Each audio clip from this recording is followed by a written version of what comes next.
दोस्तों स्वागत है आपका हमारे YouTube चैनल पर। आज हम एक नए टॉपिक के साथ नए अंदाज में आए हैं। आज का जो टॉपिक रहेगा हमारा रहेगा शराब पीने से नशा क्यों होता है। तो आज हम देखेंगे भैया शराब जब हम ज़्यादा पी लेते हैं, कभी-कभी देखा होगा अपने आस-पास भी कोई ज़्यादा शराब पी लेता है, कहते हैं, "ए चचा अब हमसे बड़ा कोई नहीं है रे।" ऐसे करता है नहीं करता है। शराब ज़्यादा पीने से नशा क्यों होता है? मतलब जब हमने शराब कंज़्यूम कर लिया है मेरे भाई, तो उसको पीने के बाद नशा क्यों हो जाता है, इसके बारे में आज हम फुल डिटेल से चर्चा करेंगे, आपको अच्छे से समझ आ जाएगा। तो ऐसी वीडियो देखने के लिए ज़रूर करें सब्सक्राइब चैनल को। तो अब आगे बढ़ते हैं, क्यों होता है शराब पीने से नशा? तो देख लेते हैं हम। दरअसल दोस्तों जो शराब के जो अणु होते हैं, मतलब जब हम शराब पीते हैं, जैसे कि ये भैया भाई साहब शराब पी रहे हैं, ये देखिए इधर, ये शराब पी रहे हैं दोनों करके, चेस करके शराब पी रहे हैं। तो इनके जो ग्लास में जो अल्कोहल है, इसके जो अल्कोहल के अणु होते हैं मेरे भाई, जैसे ये अल्कोहल का गिलास है, नहीं दिख रहा होगा, आशा करता हूँ दूसरा मार्कर का यूज़ करूँगा। ये अल्कोहल का जो अणु है, ये शराब है मेरे भाई, ये शराब है, ये शराब है।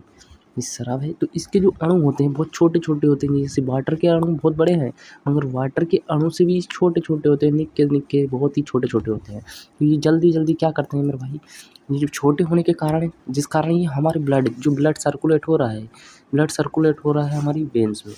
ये वेन्स है मान लो, इसमें ब्लड सर्कुलेट हो रहा है, ये तो बेचारा जा ही रहा है, कह रहा है हम तो जा ही रहे हैं बाबू। मगर ब्लड में जैसे हमने कंज़्यूम करा शराब, ये देखता है हमारा रास्ता कौन है, तो ब्लड इसका रास्ता होता है किसका? दारू का। तो ये जैसे ही ये ब्लड में घुस जाता है, छोटे-छोटे इसके अणु, इसके अल्कोहल के छोटे-छोटे अणु जो होते हैं, ब्लड के रास्ते से ब्लड में जल्दी से चले जाते हैं, घुस जाते हैं, देखिए रास्ता कौन-सा है रे। जैसे ही ब्लड मिला है इनको, वैसे ही ब्लड के अंदर घुल जाते हैं, पूरी तरीके से ब्लड में घुल जाते हैं कौन? अल्कोहल के अणु। और घुल जाते हैं, फिर क्या होता है आगे देखते हैं, घुल जाएँगे फिर क्या होगा? और जैसे ही ये ब्लड में घुलेंगे मेरे भाई, जैसे ही ये ब्लड में घुलते हैं, ब्लड में घुलते हैं जैसे और जिस कारण ये ब्लड में घुले, ये ब्लड में घुल रहे थे अणु किसके? अल्कोहल के। ब्लड में घुलने के बाद हमारे ब्रेन तक पहुँच जाते हैं। कहाँ तक? ये मान लो ब्रेन है, ब्रेन चचा है ये, भाई साहब ये ब्रेन चचा हैं। ये कह रहे हैं हमसे बढ़िया कोई नहीं है। अब मारेगा ब्लड इसको, इधर आ जाएगा। कहाँ आएगा भैया ब्लड जो होता है ब्रेन तक आएगा। ब्लड के अंदर क्या है? अल्कोहल के अणु घुले हुए हैं। ब्लड तो छोड़ के चला जाएगा किसको?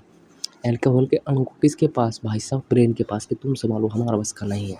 जैसे ही ये सँभालते हैं, अब न्यूरोट्रांसमीटर, जो ब्रेन के अंदर न्यूरोट्रांसमीटर होते हैं, मतलब जो कि मैसेज पहुँचाने का काम करते हैं, मैसेज देते हैं किसी भी काम को करने का ये सही है या गलत है, उसी को हम न्यूरोट्रांसमीटर कहते हैं। न्यूरोट्रांसमीटर पर इफ़ेक्ट डालने लगते हैं कौन? ब्लड के छोटे-छोटे अणु। उसके ऊपर दबदबा बना लेते हैं, कहते हैं ये न्यूरोट्रांसमीटर भैया, अगर तुम हमसे ज़्यादा बोले सोच कर यहीं थपड़ा देंगे। न्यूरोट्रांसमीटर भैया डर जाते हैं और सही से काम नहीं कर पाते हैं। सही से काम नहीं करेंगे तो जो बेचारा शराबी व्यक्ति है, उसका दिमाग काम नहीं करेगा सही से, कुछ भी बोल देगा, उल्टी-सुल्टी गाली बकेगा, उसका कंट्रोल नहीं रहेगा, शरीर पर कंट्रोल नहीं रहेगा। तो भाई साहब ये क्या करते हैं, दबदबा बना देंगे, कंट्रोल नहीं रहेगा, फिर क्या होगा आगे देखते हैं। फिर क्या होता है, और जिस कारण न्यूरोट्रांसमीटर सही से शरीर को संदेश नहीं दे पाता है, भेजना होता है कि भाई साहब कि ये तुम्हारे मामा है, तो क्या देता है फै-फै है। तो इस तरीके से शरीर को ये संदेश नहीं भेज पाते हैं कौन? न्यूरोट्रांसमीटर। और इसी कंडीशन को हम दोस्तों नशा कहते हैं। तो आशा करता हूँ आपको समझ आ गया होगा शराब पीने से नशा क्यों होता है। थैंक यू दोस्तों।